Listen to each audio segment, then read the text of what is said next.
Well, I'm pretty happy so far with our first attempt at Damascus. Now, you guys are honestly seeing me try this for the first time on here, but I have watched. It's like anything else I do. I go down the rabbit hole, I watch as many tutorials as I can, I read as much as I can. Probably one of the channels who has some of the best tutorials on this is Tyrell Knife Works. He obviously does not need my shout out, but if you're curious how to do this, he lays it out beautifully. So anyway, right now we're up to a 384 layer count Damascus. It's just going to be a random pattern, they call it. So what I'm going to do now, I was going to go for one more cut and all that, and one more stack, but that'd get me up to 1,536 layers if I cut it into 4. And I was thinking, I really want to be able to see those layers. Now, that's pretty thin billet, really. I mean, it's about 3/8 thick. And I want to see a little bit of separation in the layers when I go to etch this. But what we need to do now is actually make something out of this so we can really see. I don't see the point of grinding a piece off and etching it right now. Let's get something made with it. So what I'm thinking, I want to try a couple of small full tang draw knives. Something that's really nimble, really easy to use, but I like the full tang look. I love that with scales on them, and I haven't really made any yet, so we're going to try that out. So keep watching.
Now we're going to try to etch this piece. We have some muriatic acid. A lot of people use ferric chloride from what I'm reading, but this is what I can source locally.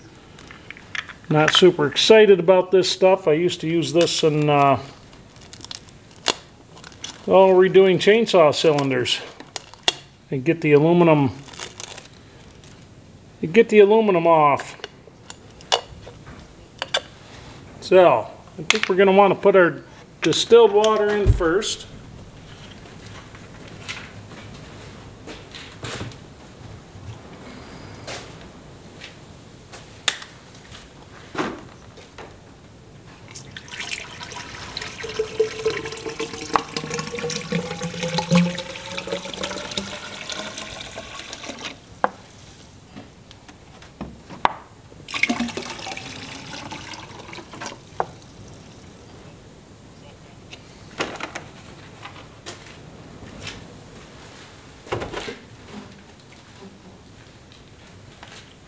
Try not to splash this stuff around or breathe it up.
that was quite the adventure. We just forged out our very first attempt, never tried it before.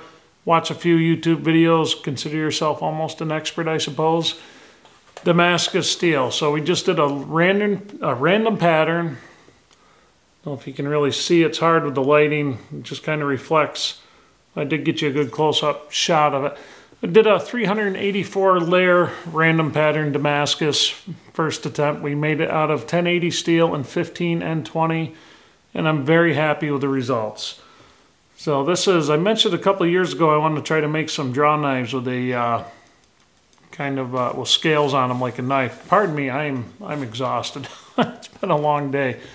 So anyway, that went well. I'm very happy about it. First thoughts was it's a hell of a lot easier than I thought it was for this particular pattern. Now, there are some very intricate things that you can do with Damascus. You see it all over the internet to the point where regular old random pattern stuff like this doesn't mean much anymore. People are doing some amazing stuff with mosaics and feather and just all kinds of good stuff. But I like this. I'm happy with this. I've never done it before. I made this.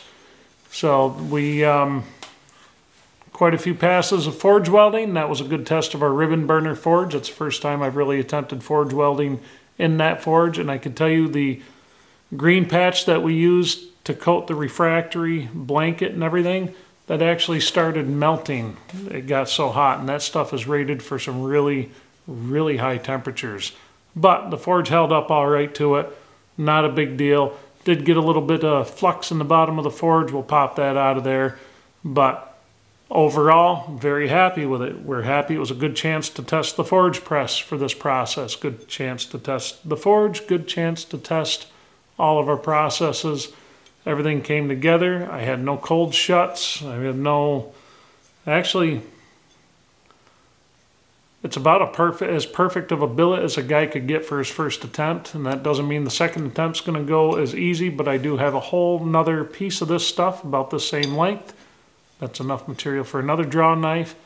And I have enough steel material to make like 6 more, I think, right now at this point. So what we'll do with the scraps, just like we did with the other stuff, we'll make some little skinning knives for the website, and we're just going to keep going. So thanks for watching, everybody. I hope you enjoyed it.